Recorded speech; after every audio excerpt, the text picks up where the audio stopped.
kelas ibu. Ya maksudnya kelas bagian ibu. Sebelumnya kelas siapa? Kelas Pamlia Bu. Oh, ngajar apa ya? Ngajar sejarah. Ajar bela negara Bu. Ya. Sejarah apa bela negara? Ya sejarah. Nah, Makan dukun dari Magetan. ya.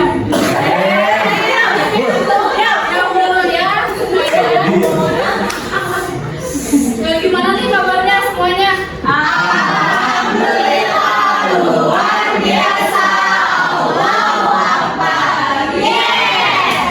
Alhamdulillah anak-anak ibu semua pada sehat dan bisa kumpul di kelas ibu. Nah, Bangun Bu. Berdiri enggak? belum. Sebelumnya masih ada yang ingat gak kesepakatan kita di awal kelas? Taruh dulu handphonenya ya, Dimas.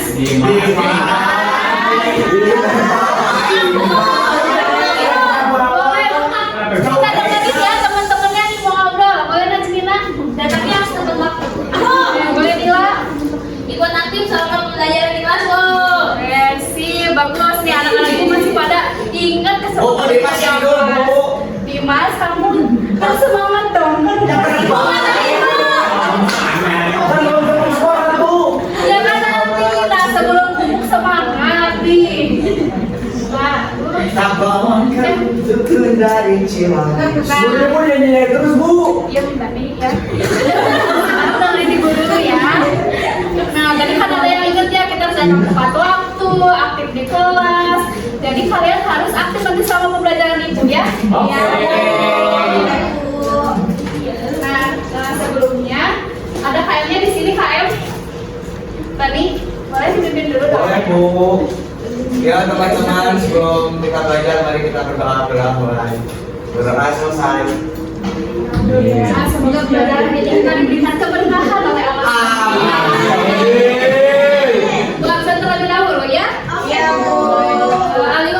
Selalu hadir Bu, tepat waktu, gak pernah telat Bu. Bagus. Desi Hanifah. Terus Bu. Elo Fareta. Rusdan. Kristen sakit Bu.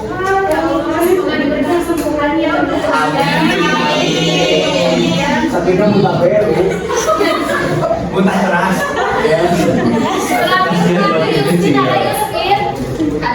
Alhamdulillah, sebagian anak-anak ibu masih bisa mengikuti kelas ini.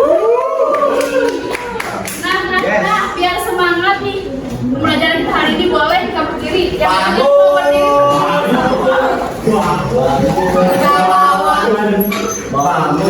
Bangun. Ibu mana ini?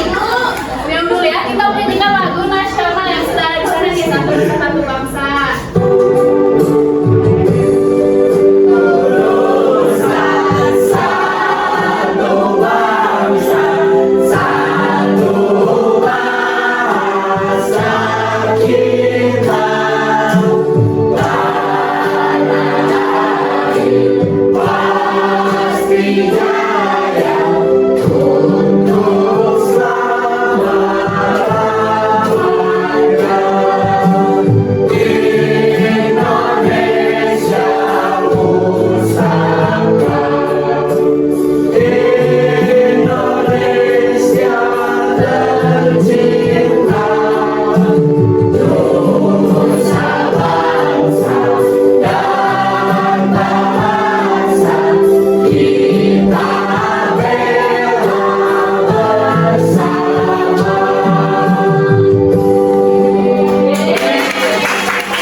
Ya kata kita biar masih semakin semangat nih. Ya kita harus semakin semangat. Jadi kita mau ice breaking teman-teman. Kita bawakan rukun dari Ice breakingnya yaitu tepuk janji fokus. Kemarin kan ada yang viral nih, itu apa sih? Nah, Ali tahu kan gimana? Ali mau nikah ibu teman-teman. Tabung fokus bukan Nah, kamu nggak tahu Ali. Nah, di sini Pak diganti dulu liriknya jadi janji fokus, janji fokus, janji fokus. Bersemangat, bersemangat, bersemangat.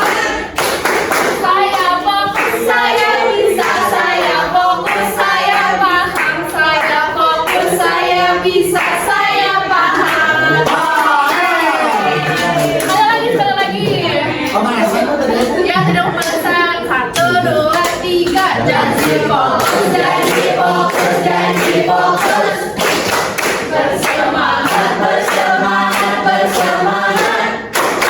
Saya fokus, saya bisa, saya fokus, saya paham. Saya fokus, saya bisa, saya paham.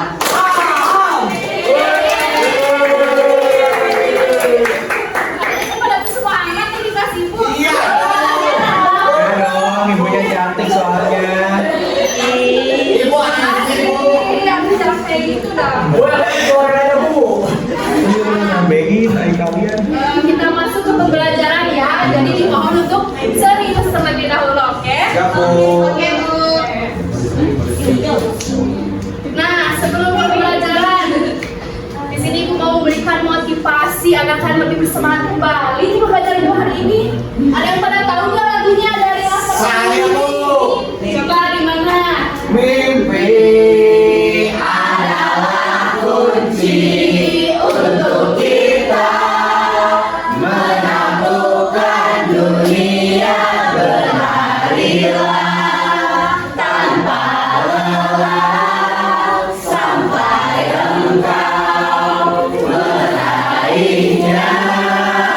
Langkah pagi. Anak-anak di sini cuma ada udah baik jadi sini aja dulu. Nah, dari pengalaman kakak ini, ibu itu berharap anak-anak ibu bisa memiliki mimpi yang sangat besar. Untuk bermimpi. Nah, ibu harap anak-anak ibu memiliki mimpi yang besar dalam pembelajaran ibu hari ini karena mimpi itu adalah kunci dari semuanya. Jadi kita bisa menaklukkan dunia dengan mempunyai mimpi itu. Nanti terus ya bu. Kacau. Apa beda lagi mimpinya? Nah, sebelumnya ada yang masih ingat gak nih pembelajaran minggu kemarin apa? Ibu, Boleh Cici? kita belajar tentang peran serta warga negara dalam menjaga keutuhan ideologi Pancasila dan Negara Kesatuan Republik Indonesia. Emang masuk itu minggu kemarin Masuk, kamu yang nggak masuk. Nice, good job. Tuh, Cici masih ingat pelajaran kemarin. Nah, untuk pembelajaran hari ini kita akan belajar mengenai bentuk negara, bentuk pemerintahan dan sistem pemerintahan. Tapi sebelumnya, Ibu meminta anak-anak untuk mengeluarkan handphone-nya, kemudian men-scan barcode yang ada di sini untuk memulai asesmen awal terlebih dahulu. Seberapa tahu sih kalian mengenai pemakaian awal? Boleh? Bu. Kita kucing ibu, Bu. Iya. Siapa namanya, Bu? Leci. Sudah? Ada semuanya? Ini ngobrol di. Sudah beres ya, alhamdulillah. Nanti Ibu cek deh siapa nih yang paling bagus nilainya. Aku tahu. Semoga ya. Nah, sekarang kita ke tujuan pembelajaran. Jadi apa saja sih yang pengen Ibu dan anak-anak Ibu capai di pembelajaran kita hari ini? Nah, diharapkan anak-anak itu dapat mengidentifikasi bentuk negara, bentuk pemerintahan, sistem pemerintahan yang ada di dunia seluruh Indonesia. Kemudian anak-anak dapat mengenali berbagai perbedaan, kelebihan dan kekurangan bentuk negara, bentuk pemerintahan dan sistem pemerintahan. Kemudian anak-anak pun dapat menyajikan hasil analisis kelompoknya tentang bentuk negara, bentuk pemerintahan dan sistem pemerintahan nanti di presentasi. Terus untuk dimensi profil lulusan, Ibu harap anak-anak dapat memiliki keimanan tentang antara Tuhan yang Maha Esa, keluargaan, kritis, kolaborasi dan komunikasi yang aktif. Sebelumnya kita lihat dulu gambar di depan. Itu kan peta negara Kesatuan Republik Indonesia. Seperti namanya, negara kesatuan. Coba kenapa sih Indonesia itu memilih bentuk negaranya negara kesatuan? Ada yang mau mencoba menjawab? Boleh Delima? Aku coba jawab ya Bu. Indonesia memilih negara kesatuan karena bentuk ini yang paling mampu menjaga persatuan dan keberagaman suku, budaya dan wilayah. Dengan satu pemerintahan pusat yang kuat, stabilitas nasional lebih mudah dijaga dibandingkan jika daerah memiliki kedaulatan sendiri seperti negara serikat Bu. Bagus, berjawab Delima. Ada lagi yang mau menjawab? Saya Bu. Boleh Cis ya? Kalau menurut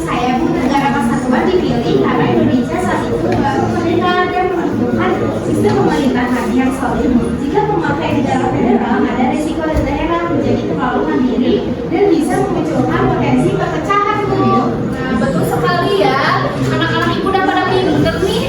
Nah, kenapa sih negara Indonesia itu memiliki negara kesatuan? Karena Indonesia ini sangat beragam ya, bisa dilihat di peta dari wilayahnya dari Sabang sampai Merauke, tersebar beragam budaya, suku, bahasa, dan negara kesatuan dipilih untuk sangat cocok gitu untuk negara yang majemuk. Selanjutnya ada video.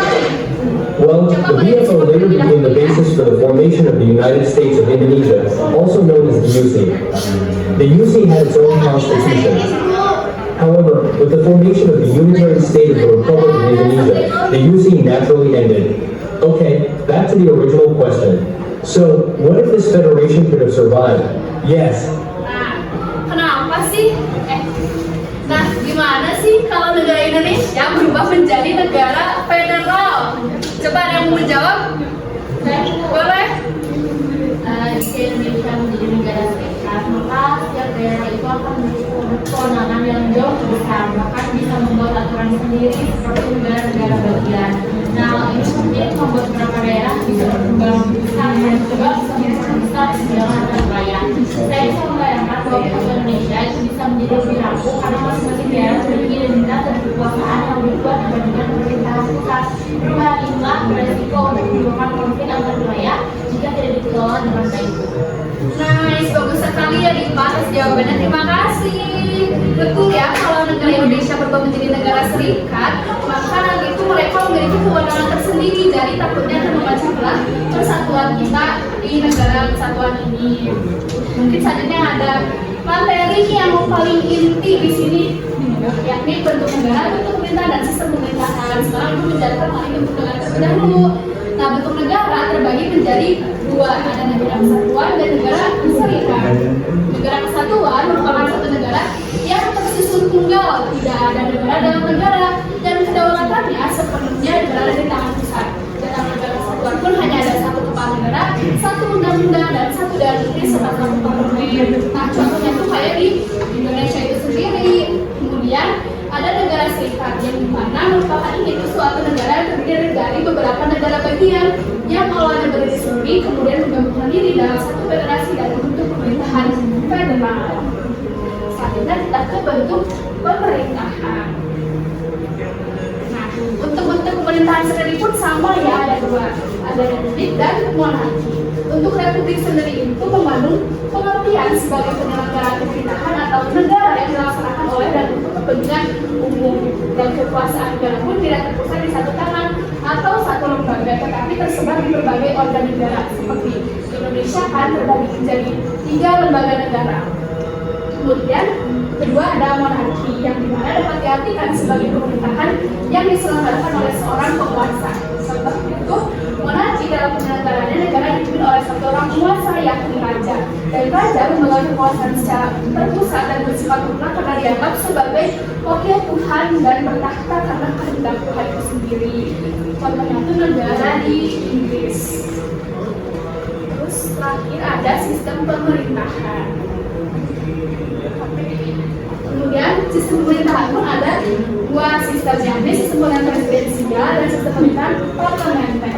Untuk presidensial, kedudukan kepala negara dan kepala pemerintahan diorganisasi dalam satu kekuasaan seorang presiden dan tidak mengenal perbedaan antara fungsi kepala negara dan kepala pemerintahan. Nah, kalau di sistem pemerintahan parlementer itu berbeda. Di parlementer, parlemen memegang peran penting dalam kekuasaan negara. Parlemen memiliki kewenangan untuk mengangkat perdana menteri dan dapat menjatuhkan pemerintah melalui mosi tidak percaya. Dan presiden hanya sebagai simbol, sedangkan yang menjalankan tugasnya adalah seorang perdana menteri. Oke, selanjutnya ada kita mau main game nih, karena kita kan mau menganalisis kasus. Jadi ibu ingin membagi kelas ini menjadi 4 kelompok sesuai nomor yang ada di sini. Kelompok 1, kelompok 2, kelompok 3, kelompok 4. Boleh setiap kelompoknya maju ke depan. Ada yang mau?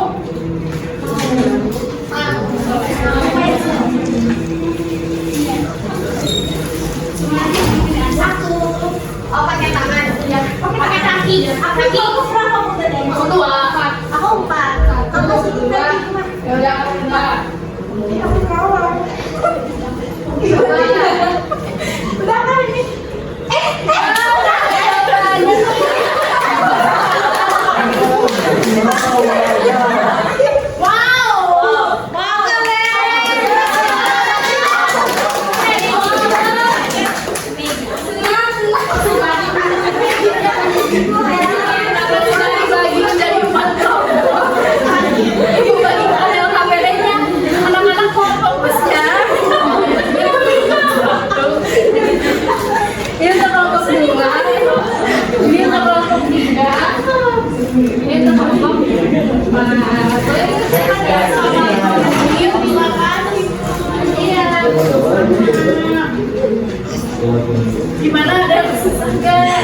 Semuanya ini banyak kabur. Ayo sini.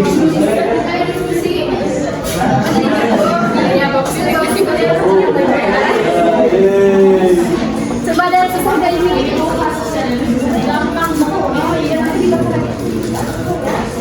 Semuanya enak kan, Bu? Gimana ini kalau kalau Pak bagaimana ini? Aman?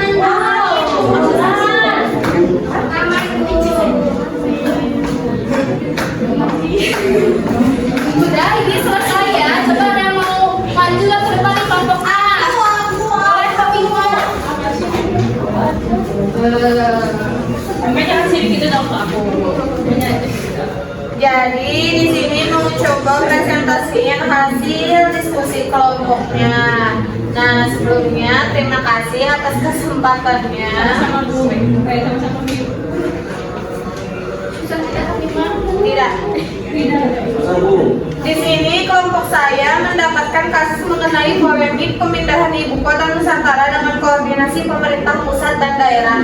Jadi pembangunan IKN menunjukkan bahwa pemerintah pusat memiliki peran dominan dalam pengambilan keputusan strategis, sementara daerah berfungsi mendukung pelaksanaan program sesuai prinsip desentralisasi. Namun beberapa kendala seperti koordinasi pembiayaan, kesiapan infrastruktur, dan pemindahan ASN menunjukkan bahwa hubungan pusat daerah belum sepenuhnya optimal. Menurut hasil diskusi, koordinasi yang terjadi belum sepenuhnya sesuai prinsip desentralisasi karena daerah belum dilibatkan secara penuh dalam perencanaan dan pengambilan keputusan.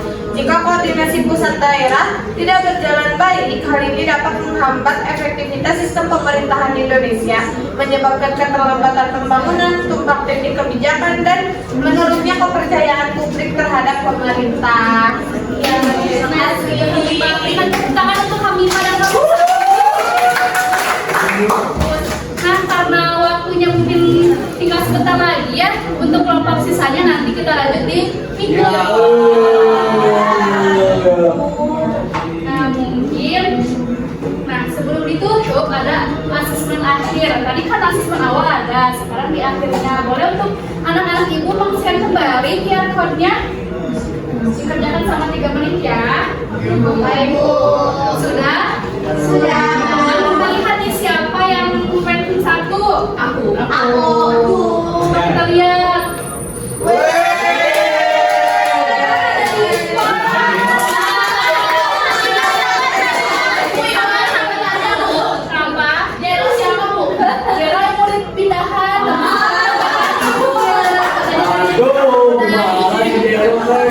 Ini untuk timbangan ada hadiah. Selamat ya. Nanti kalian kenalan ya sama Zeno. Soalnya hari ini ada mas. Gak mau buah, dia mau bawa. Next, boleh di-scan lagi buat refleksinya. Bagaimana sih pertemuan pembelajaran bersama ibu hari ini? Apakah senang, sedih, atau bagaimana? Mungkin ada yang mau mencoba mengekspresikan oleh Amara? Saya senang sekali Bu pembelajaran hari ini karena materinya sudah dipahami, terus contoh kasusnya juga menarik dan penjelasannya pun membuat saya lebih mengerti tentang bentuk negara, pemerintahan, dan juga sistem pemerintahannya Bu. Wah, terima kasih Amara. Semoga anak-anak ibu yang lainnya pun sama mengerti ya bagaimana penjelasan ibu tadi hari ini. Mungkin di sini ibu mencoba menjelaskan kembali ya visual belajar hari ini. Nah, tadi itu belajar tentang bentuk negara, bentuk pemerintahan dan sistem pemerintahan, dan di mana bentuk negara terdiri dari 2 bagian, negara kesatuan dan negara serikat. Kemudian bentuk pemerintahan pun ada 2, bentuk republik dan monarki, dan sistem pemerintahan pun ada 2, sistem pemerintahan presidensial dan sistem pemerintahan parlementer.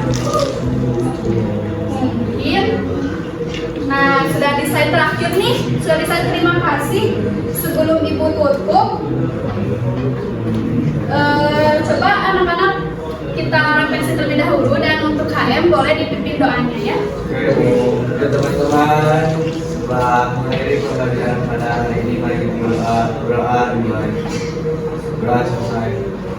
Alhamdulillah, pembelajaran kita hari ini selesai. Semoga materi yang tadi dijelaskan pun ada gitu di pemahaman kalian dan bisa diterapkan di kehidupan sehari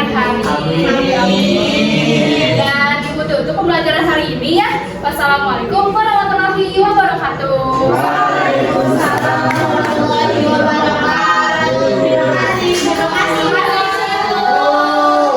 Sampai ketemu minggu depan. Jangan lupa ya ada PR. Ibu salamin saja ya Bu. Iya nanti suruh dia masuk ya. Ibu. Pamit.